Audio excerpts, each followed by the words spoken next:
many of you know client success for community involvement, for content creation, for some of the thought leadership. But just a quick reminder, we are also a customer success platform. So we help you manage everything from new to renew, giving you the insights, the bringing together of data in one singular spot so that customer success departments, managers, CSMs can make informed decisions, track customer health, really do what you need to do to grow your most important customer asset, which is your customer base. So if we can help with anything that you're working on in regards to that, we'd definitely love to talk. Let me jump into the good stuff here. Let me introduce Brady and Nate. So they're with Clozd. I'll let them kind of give a little introduction as to what Clozd does, but we're touching on a very important topic, especially given current market conditions. I'm sure everybody is wanting to know bigger reasons behind why we're winning, or perhaps why we're losing, both in sales, but also in the post-sales world. Why are we not renewing, or why are we renewing? Why are we downselling? Where are we finding expansion opportunities? That's what we're going to hear from today. So I'll let Brady and Nate both introduce who they are, what they do, and what Clozd does. And again, with Q&A specific stuff, hop into the Q&A feature. And I will pause, and we'll make this as interactive as possible. So Brady and Nate, I'll hand it to you guys. Perfect. I'll go ahead and get stuff pulled up if you want to start introductions. Yeah, I'm Nate Gardner. Great to meet you guys that are on. I run G&A at Clozd, so our finance, strategy, and operations functions. Really excited to be back with you. We were part of the Sundance event earlier this year, and it's really timely to be talking about all the different tools that you have at your disposal to improve retention, especially right now. We'll get more into that in a bit, but excited to be with you today. Yeah, and very, very nice to meet all of you. My name is Brady Tengberg. So I come from a similar background as Nate. We both come from Bain & Company. I recently took over our own client success team here at Clozd. So very, very excited to chat with you. By way of introduction, we obviously talked a little bit about what Clozd does. Ultimately, Clozd is a win-loss provider, right? So we'll get into some more detail in a second about what that means. It looks like we're having a little bit of technical difficulty on our slides here, so give us a second here. But so while we're pulling that up still, I would even say, do you want to just share the deck over, since we can have it presented on the side, just so we don't have to jump out of the Zoom. Cool. If you need, go ahead and email that to me. Yeah, guys, and we'll send it over to you. Pulled up as you intro. Okay. Yeah. So to overall introduce, the overall session for today is focused on a couple different things. What exactly is win-loss analysis? How does that fit into overall CS org objectives, and how customer success as a function has changed so much over time? And then lastly, the ultimate point of today is to help you guys all get started on win-loss analysis. There are a lot of ways of doing it. You can either use a full-fledged vendor like a Clozd, or you can start it in-house. The ultimate point of today, though, is to start giving you the toolkit so that you can start that process yourself. So, but before we dive into the slides here, I think it's important to set the context of where exactly Clozd started from. So Clozd is actually founded by a former Bain consultant like ourselves, and then someone who was one of the initial sales leaders at Qualtrics, right? So one of them came from a very heavy consulting background, and the other was one of the initial sales leaders for a survey-based tool. And I think it's really fun that they often tell the story about when they first started, there was this one deal that they were working together. And go ahead and head to slide 3. So there was this one deal that they were working together, and it was for a really large hotel brand.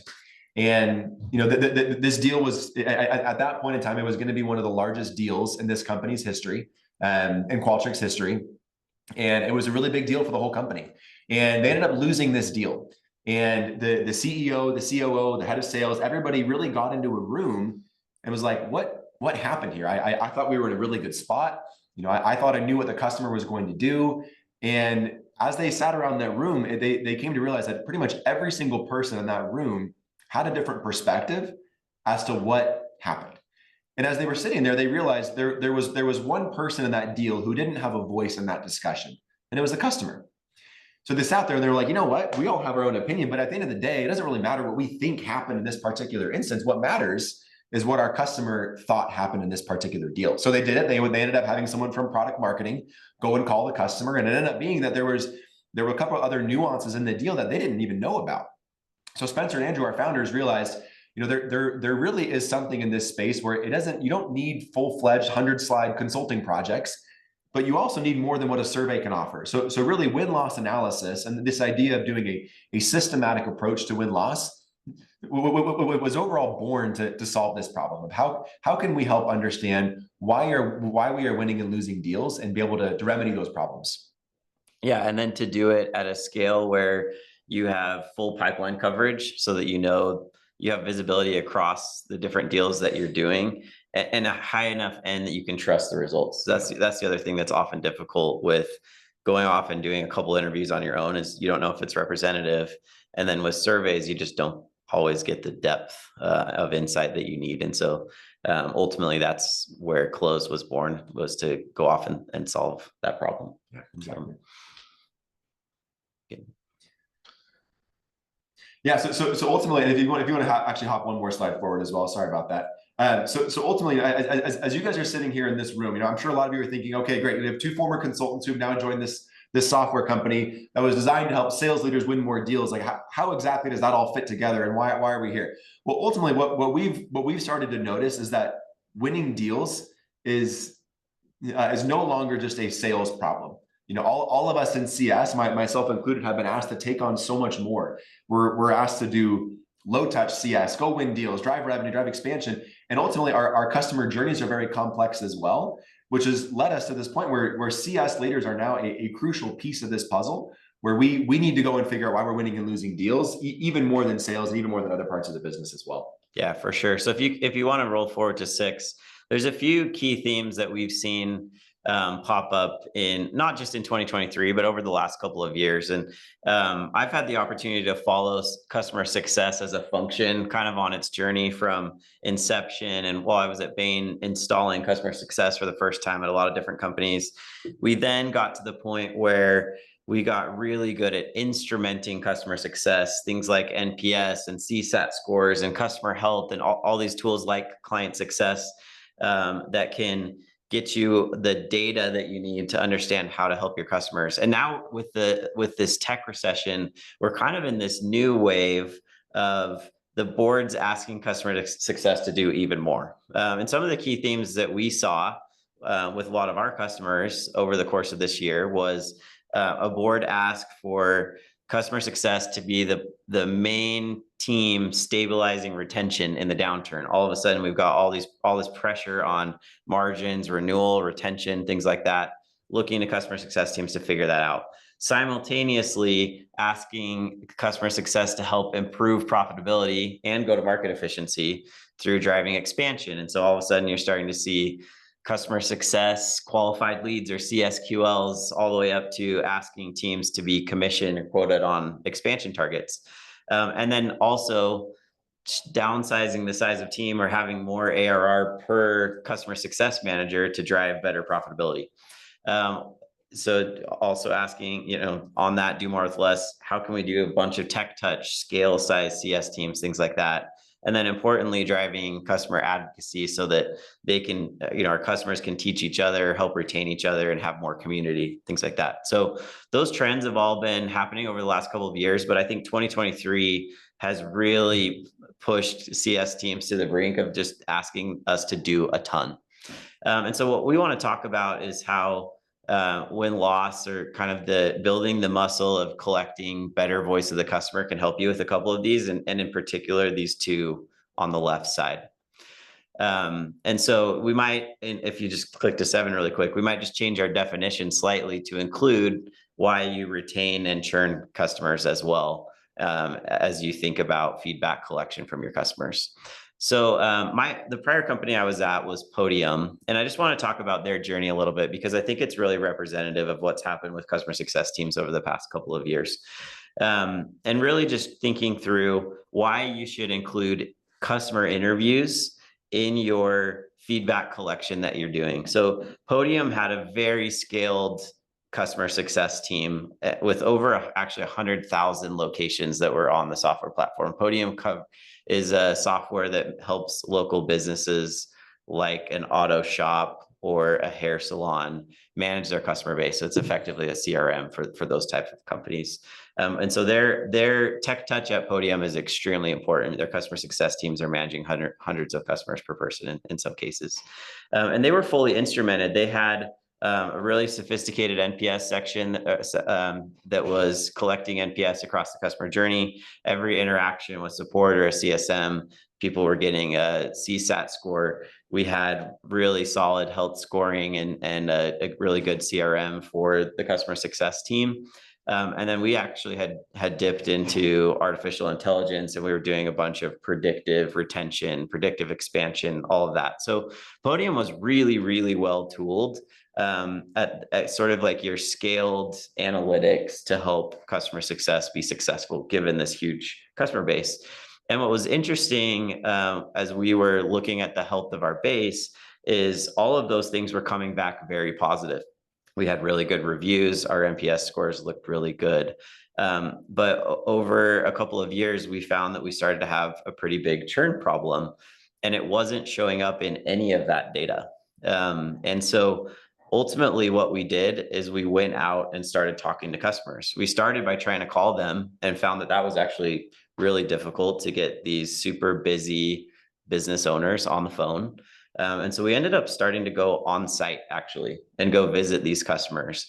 And one of the things that we found was these business owners are just extremely busy. So they would get on the phone with our sales reps and learn about the value proposition of Podium and buy it and then hang up. And then as our team tried to get Podium implemented, it would take them weeks, if not months, if actually never, to get back on the phone to go implement it. And it wasn't because they didn't want to or they forgot about it. It was just because they were so busy.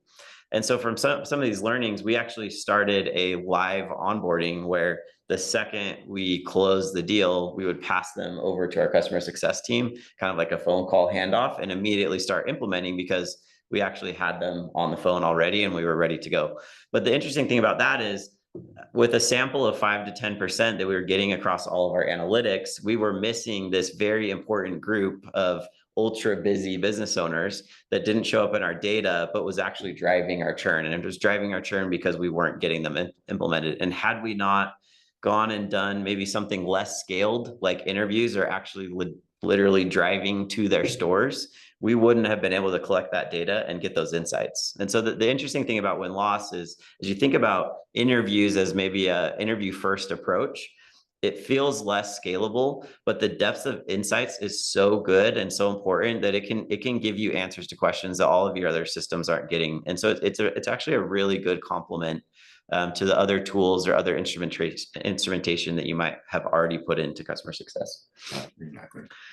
The other thing that's fun about doing customer interviews, especially as a third party, where they feel like they can give you, they can tell you exactly what happened and exactly why they made the decisions that they did, is we just get to see a lot of really funny feedback, really direct feedback from our customers. So we have this little game on the next slide, and you might want to put it in presentation mode real quick before you flip there. That just kind of walks through a few quotes. And basically, if you're familiar with the HBO show Succession, the question is this customer feedback that Clozd has actually collected, or is this quotes from Succession? So we'll just walk through a couple of these really quick. So who said it? The first one here is, I don't need a high pressure sell on this. You're not my boss. Stop trying to pressure me. That one is coming from Clozd. The next one, no one explained this to me. No one said like, oh, I'm sorry, we've had a bit of a crisis. Kind of sounds like a movie quote. It's actually one of our buyers from Clozd. The next one, running people over is not a selling point. Well, this one actually comes from HBO. Congratulations on saying the biggest number. You happy morons. You can click through on this one. Luckily this is a family show, so we're not going to say all the quotes. We're not going to say all the quotes. Exactly. We just find it funny. And then here's the last one. they'd be like, yeah, we don't know who the F you are. Yeah. That's actually a direct quote Yeah, from that Clozd. one. Yeah, that one is a pretty raw. But it honestly, a lot of the times, we obviously joke about stuff like this, but what it does highlight is how there's very much a different level of candor that your clients can give to someone who's not in the deal with them. I mean, I always think back to whenever I'm in a restaurant, I'm a pretty low confrontation type person, and if someone if someone brings me a meal that I didn't ask for, I'm probably going to sit there and say, like, you know what, this actually looks better than what I did want. I'm not going to make a big stink about it. Now my wife, on the other hand, she's always the one who's going to be like, excuse me, this isn't what I asked for, But I think often our buyers are the same. If a sales rep does something wrong in a deal process, I might not tell them to your face, like, hey, you spelled my company name wrong in every single email for the last 3 months, which actually has happened to me personally. I'm like, I might not say that to their faces. I don't want to make them feel bad, but at the same time, that's really good feedback that I will tell somebody. But it's just a little hard when it's very confrontational. So a lot of times people like this idea of a third party to help get past that. Yeah, for sure. Definitely one of the values. But even if you're not doing it with the third party, just the direct feedback that you get from directly going and talking to your customers and interviewing them is really high depth. So we're going to go ahead. Sorry. Real quick, if I could chime in here, those are amazing quotes. What do you see when you take those back to the team, whether it's the founders, management, CSMs? What is the reaction initially when performing this type of candid feedback session? Yeah, it's a great question. It often varies quite a bit by stakeholder, right? I mean, and I think a lot of companies approach it in very different ways. We have some companies who they allow very direct access to every single deal. So they'll have every person in the company will have a Clozd login. We don't restrict our platform by users. It's just everybody gets access. And in those situations, they're often faced with uncomfortable truths. And those companies who do that, they kind of have to rally around, like, you know what, this is our film review. And sometimes we're going to see things that we don't like, but that's okay. And we're all here aligned to get better. Other times, some companies will choose to keep it more at an executive level. And it's often disappointing, right? They're doing all this work to drive a roadmap or drive, a CS playbook. And then they'll see things and be like, are you kidding me? Like, we have that tool. Why does the customer think we don't have it? Why does the sales rep not tell them about it? And it can be really frustrating, but at the same time, it's very liberating, because you might think that you have a really big problem when in reality, it's just an execution problem. It's not that you don't have the features or have the playbook. It's that there's things that you can go do to train and execute on it better. So it can both be frustrating, but also be very liberating as well. Which is, I think, a lot of the reaction we see from our key executives. Yeah, and we'll talk about it a little later when we're talking about implementing win-loss programs. But a lot depends on the culture of your company. And we recommend being transparent, getting this data out to everyone that's possible. But we've also built role-based access controls if you don't want individual contributors getting, just really direct, brutal feedback from their customers that they're serving. Yeah, exactly. So if you want to go ahead and click through to the end of this slide, there's a couple different steps here. The overall point of this is, I think if you look back 3 or 4 years ago, customer journeys were fairly simple. You buy a piece of software and you stick with it, and you maybe add a seat or two, but it's a pretty basic process. And I think as a lot of companies have gone more multi-product, or have gone more multi-channel, or are doing acquisitions to grow, our customer journeys have gotten more complex to reflect that, right? So when we think about a customer journey, it isn't just one point in time. There's all these moments along the way where they're making decisions to renew, to expand, to not renew, to contract, to downgrade, to churn completely.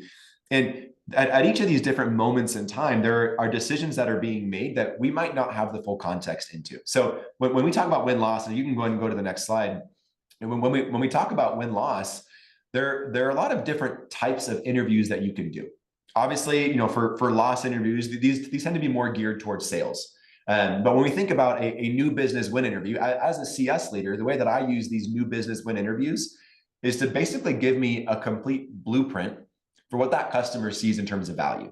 I can't tell you how many times I'll have those handoff calls with a sales rep, and they'll be like, yeah, they're looking to do this and this. And you're like, you talked to them for 3 months. I know for a fact that I'm missing things that the customer wants that I'm not getting as a CS leader.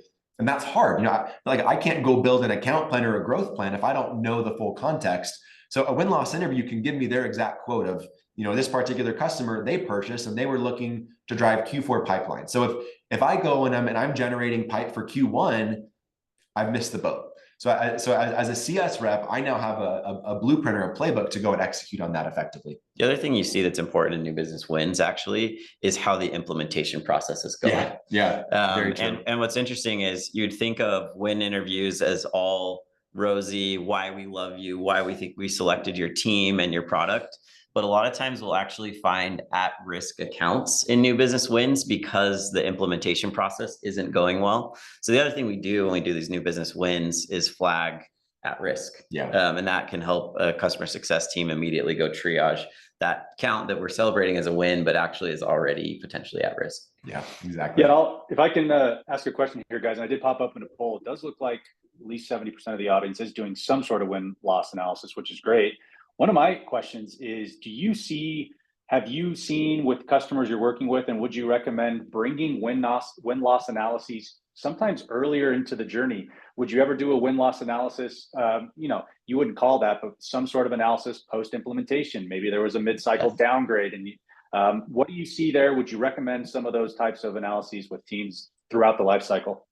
Yeah, it's a great question. If you actually want to click through to the next point, you're actually getting there perfectly for us. So, there are a lot of in each stage of this customer journey that we're looking at right here. There are all these moments of impact, right? So this company, one of our customers has chosen to do these like midpoint contract interviews, basically, where they're asking, hey, we're 6 or 7 months out from the renewal.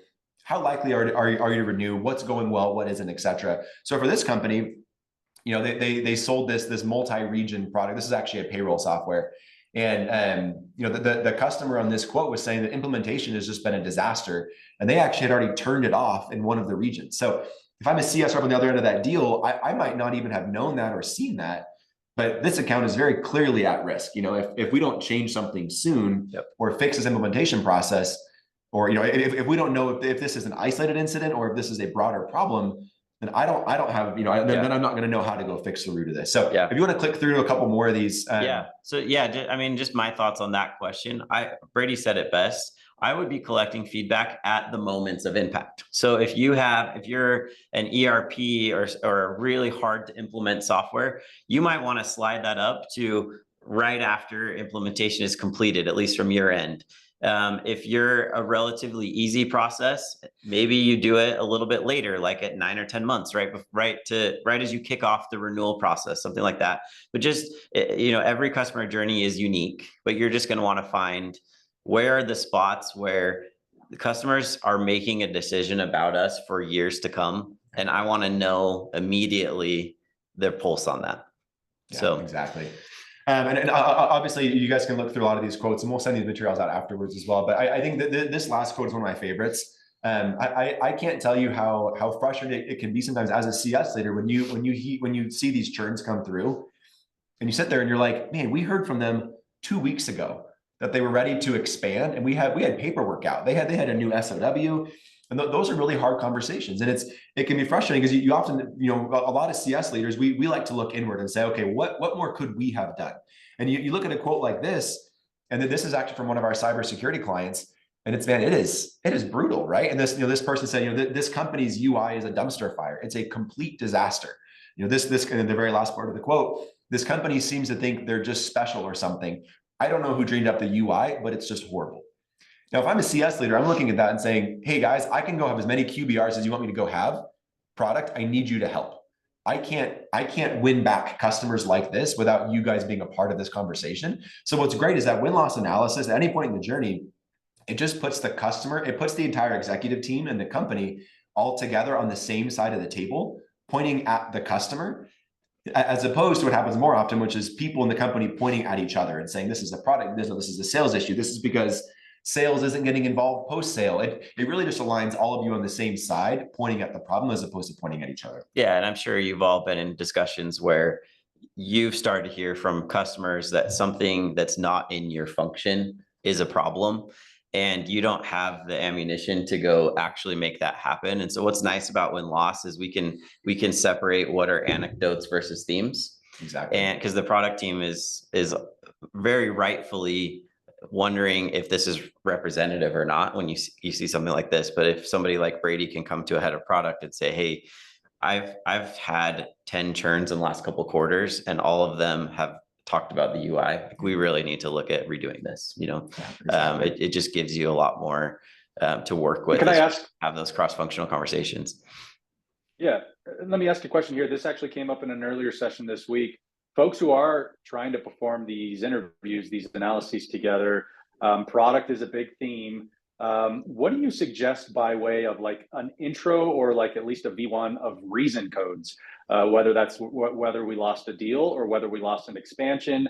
What reason code best practices, whether that's in CRM or in the customer success tool or in a tool like yours, would you provide for teams who are trying to provide those thematic, deliveries for product?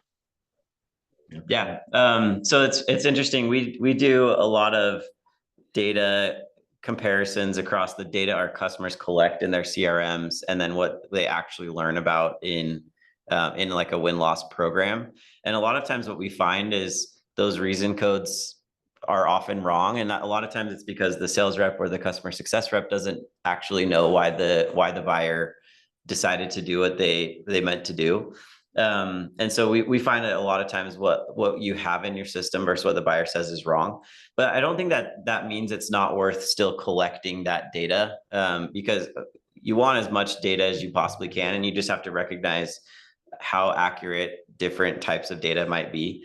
My recommendation on the drop-down menus or reason codes or things like that is to make it a cross-functional effort, and make sure, like maybe across your leadership team, make sure that it's the things that you've put in are mutually exclusive and collectively exhaustive first, because a lot of times we see a lot of issues where someone will just have an other, and the sales rep is always going to choose that because it makes it so they can avoid a conversation about what actually happened.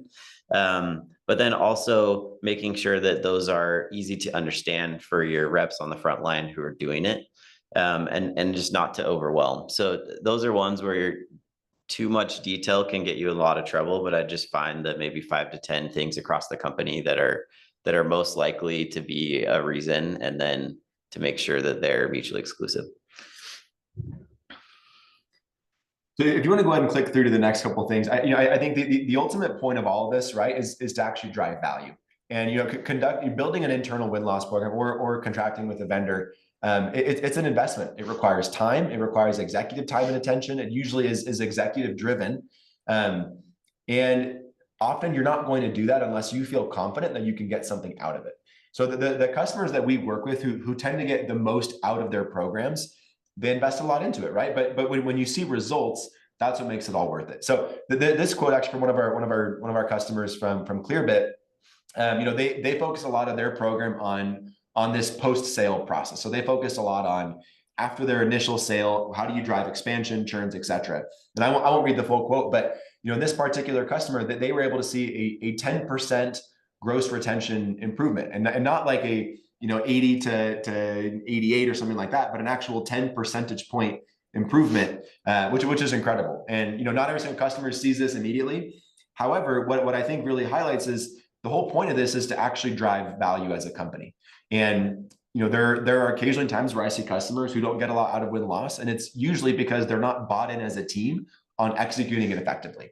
If you're doing these interviews and you're not actually making changes as a company, there's really not a whole lot of point of doing it, right? But when you have the right data in front of you, then you can feel confident in going to act. And that's really the whole point of doing these analyses, is to feel confident in the data that you want to go act on. Yeah, absolutely.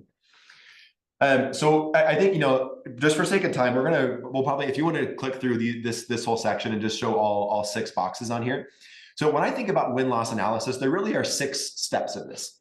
So the first part is figure out what problem you want to go try to solve. I usually say, don't boil the ocean. Kind of think about like a problem statement that if you could answer that statement, that's what you would want to go find. So for scoping the program, number 1, you might say, I want to go figure out why our churn in our enterprise segment is 10 percentage points higher or lower or whatever than our SMB segment. So you're going to scope your program around a particular statement that you want to go try to solve. And then obviously over time, people often change that, or they'll focus on different parts of their pipeline, et cetera. But number 2 here is really around getting the right deals. So we offer a lot of tools. We do direct CRM integrations, so those deals come in automatically, et cetera. However, you don't need that. You can run it without all that stuff, as long as you know which deals are in play and who's the right person on the buyer side to talk to, then you can really get started and move to the next step, which is number 3, which is just actually reaching out. We use a multi-channel approach to try to make sure we get in front of people in a correct way. So we use email, LinkedIn, text, calling. It really depends on your industry, where people are and how likely they are to respond. But ultimately, getting in front of them is the most important thing. Obviously, the interview itself is super important. We think it's best to have someone who wasn't involved in the deal doing that. So whether if you choose to use a vendor, that's great. Then that person's definitely not even in the company. If you choose to do it internally, I often recommend someone from product marketing or operations who's kind of tangentially involved, but maybe not as directly involved in the day-to-day, so the customer can be a little bit more blunt in their feedback. And then most importantly, steps 1 through 4 are all about getting the information. The hardest part of this is 5 and 6. And that is, how do you get the data in front of people who can do something about it? Because at the end of the day, if you're getting all this information and it's just sitting with you in CS and your sales leaders don't know about it, your finance team doesn't know about it, your product team doesn't know about it, then nothing can actually change and you can't actually see things happen. So if you want to hop to the next slide, well, I'll go a little bit into how as a company, we've kind of structured our view of win-loss analysis around this macro versus micro view. So the way that we design our programs is to have some sort of central repository where you can access the win-loss data. Other companies I see that have come to us have tried to do this before in Google Sheets or in a slide deck. That works great as a first starting point. It's a great way to get started. At a high level, you also need some sort of trend analysis. You need to know, okay, how is this changing over time? Is this recent? Is this outdated? A segment comparison. How does this data compare for my large deals versus small deals, or North America versus Asia, or something like that. And then on a micro level, you really need, for every deal that you talk to, we like to say that you need the microscope to see on that particular deal. Okay, what actually happened? Can I listen to the audio and hear the customer's tone when they say, yeah, the sales rep was fine? That has a very different meaning than other ways that you could say that. So you get the full audio, the full transcript, access to those really key quotes. So if you're an executive coming in, you might not have time to read the full transcript, but you can see the summary and the drivers and the quotes all in one key area, and ultimately getting it to people at a time and a place that works for them.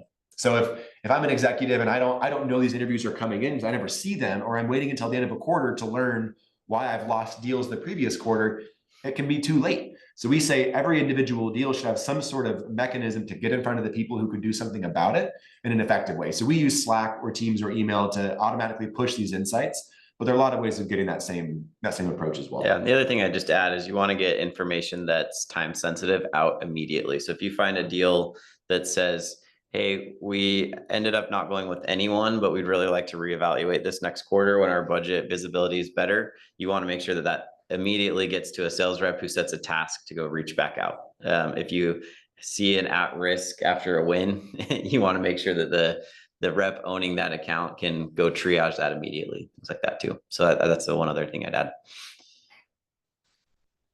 add. Just for sake of time, why don't we skip ahead of these 2 slides? Well, we can share this with you guys afterwards. This is just some initial views of how in our platform these things look, so you can get a vision of, and if you were to build this yourself, or if you were to try to run it internally, these are the kinds of things that you might want to have in some shape or form. But I think most importantly is understanding when this is done well, what's the result of it? When customers do it well, what can you expect out of it? Yep. Why don't we go ahead and just skip out of exactly, and there's this is just an example of a customer success specific outcome, and we'll leave you with the materials. But yeah, so I guess before I get into pitfalls, what can you expect in terms of outcomes? I would say at minimum, going through and doing something like this is going to give you a much better pulse on your customers, and you're gonna identify themes that you can directly go change. And, for me, a theme for 2023, especially as I've come out of every board meeting, the economic environment has come up, and it's been talked about at length. We've all talked about it at length in different situations, like the external pressure that the changes in interest rates, changes in budget cycles are putting on us. But the cool thing about win-loss is even inside of that environment, you're going to find specific things that you can go change and execute on. and that can drive better outcomes despite what's going on outside of your four walls of your company. I think the other thing that it will do at minimum is give you alignment cross-functionally on what are the most important things that you need to go do, and what are the different things that each individual department can play in changing the outcomes, even if those outcomes are ultimately a number that you own within customer success. And then we've talked about examples like Clearbit, where you can actually see a big jump in actual gross retention numbers, or actually a big jump in win rates. So you need less pipeline, things like that. Ultimately, if you execute on getting the data out to the decision makers, you can see real changes in your output. But at minimum, those things will help you execute much more effectively as a company. So just can I ask a question here, guys? Yeah. Ultimately, the goal here is to improve commercial outcomes. You gave the example of improving gross retention by 10% with the customer. How would you advise some of these companies, whether larger or smaller, to actually, I don't know if it's fair, like, do you ever see things like this tied to compensation or bonuses or commissions, or how do you actually get a group to align incentives here on things like win-loss analyses and customer health? Any insights or even starting points you recommend to make sure people are aligned and incentivized properly with what we're learning on this stuff? Yeah, no, I think about this a lot in my role, just kind of driving incentives across the business. I think it's most important to tie these specific incentives to very specific outcomes that you're trying to change. So I think it's great to have the company invested in a specific high level outcome number, something like improving net retention. It depends on your business. It might be win rates, it might be pipeline, things like that. They should have an economic outcome on that number, but then you also need to drive in a very micro way on the specific levers that are going to change that outcome. And so whether you do that through spiffs or even more with a stick of kind of the drumbeat of making sure that these different initiatives that come out of a win-loss program are getting done. We internally have a massive win-loss program on every single new business and existing business deal. And the outcomes that we drive from that are very specific things that we follow up on as an executive team every week, and are then things that we drive down with our teams and individual departments. So I think it's a mix of incentives and making sure that your team is aligned to the outcome, but then also prioritizing the specific initiatives that you need to do and making sure that you're way on top of those as a business in driving those through as quickly as possible. Yeah, another way that I often think about, go ahead, sorry. I was gonna say, I asked that, I'm sure you feel this as a client success leader. I'm sure there's a CSM on the call or a VP of success who could point to, 45 different Slack channels and surfaced this risk in product and said, hey, I've been reporting this for about 18 months. It's having a commercial outcome on our retention number, at least. So exactly. I think that's probably what people on this call are fearing or experiencing at the moment. Yeah. Yep. No question. It's great. And, and I've personally sat in so many of those conversations, but both in my prior career and also here at Clozd, where it's just so refreshing for people to be able to point to a single source of data that they can trust. And that's what I think I've realized the most in my career at Clozd is that it's often not that companies don't know how to execute or they don't know how to act. And so they don't know what to execute on, and they don't feel confident. Like, if they have the right data, often pretty much all of us know how to execute on a certain piece. If we have all the right inputs, we're usually going to get to the same output. It's just, can you trust the inputs that you're seeing, or is it not representative, or is it being misled, or is it because a sales rep is marking it as price when in reality they butchered the demo? Like it can just be hard to know how to act when you don't have the right data. I think it's fun to often flip the script on this and say, okay, what would you have to believe to not want to do win-loss analysis? Well, first and foremost, you'd have to believe that there's no value in talking to your customers, that you already know everything about why you win and lose. 2, you have to believe that those reps are telling that to people inside the company. So even if your frontline reps do know why they're winning and losing, you have to believe that they're telling everybody internally, even if it's damaging information. And then 3, you have to believe that you're doing this in a consistent way and that those executives are getting it all the time. Now, I can even speak for us. We're, even our teams, if we're not doing win-loss analysis, that information, 1, we don't have all the information because we don't We know a lot, but our customers know more than we do. Even though we try, we can't communicate that all the time to our executives internally. It's just hard to have that channel always open. So even for us, like we use Clozd. I use Clozd every single day in my own role to understand how I can drive my team to better outcomes. But yeah, ultimately there's a lot of different ways of approaching it. And obviously in the earlier slides that you saw, you can focus on a lot of different types of problem statements. And luckily interviews are pretty fungible. You can adjust them to reflect whatever you need. But at the end of the day, really aligning your company around this idea of we are going to review, we're going to watch our own film like a football team here. We're going to look at the plays that we screwed up on. We're going to look at we're going to look at all of our mistakes and we're going to fix it. And that's okay if we're watching our own mistakes, because it means we can go and address them in the future. Yeah, for sure. So I'll just leave you with this. We'll go maybe 2 more minutes and we can open up for questions.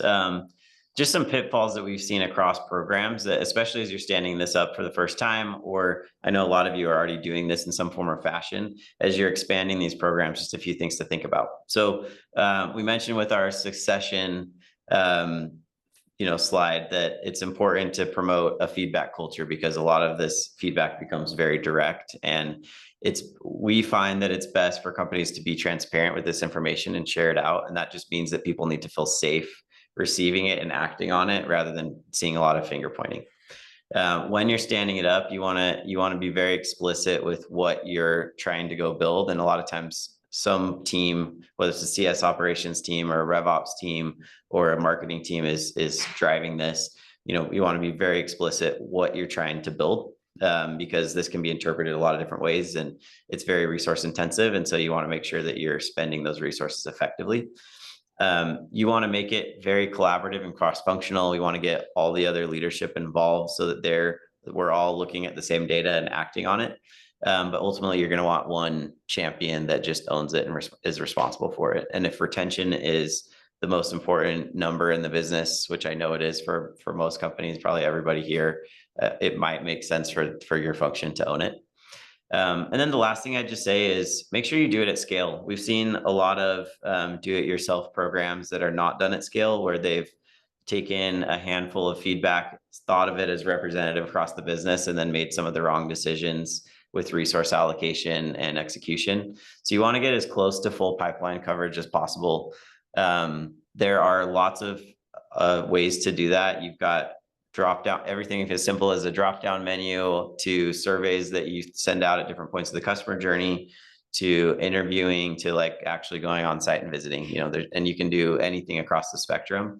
But make sure that you're doing it in a representative way and across your pipeline, so that you understand what's going on all the different corners of your business, product lines, regions, things like that.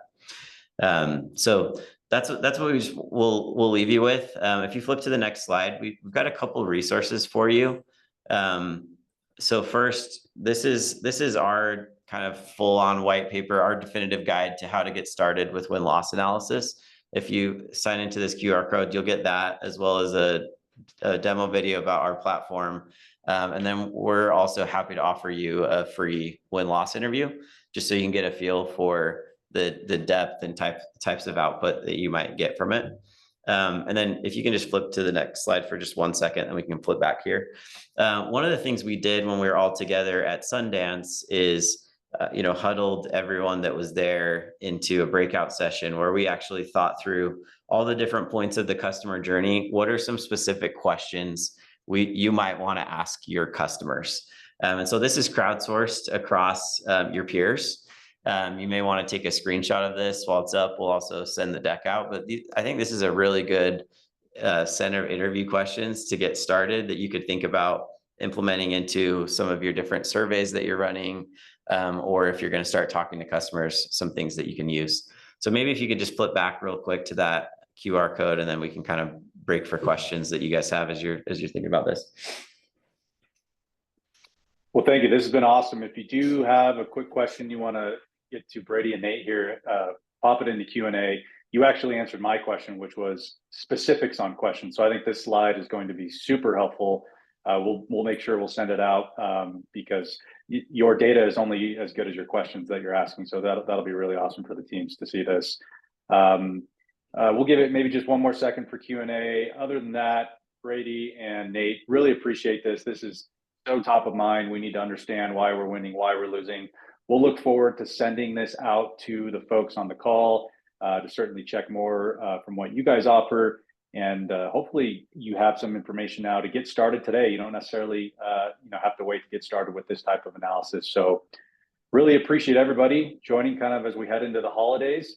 And Brady and Nate, thanks again. Appreciate everybody's time today, and we'll end it there and send you on your way.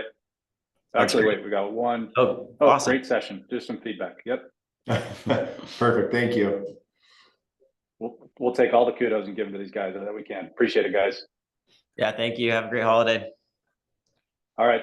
See you later, everyone.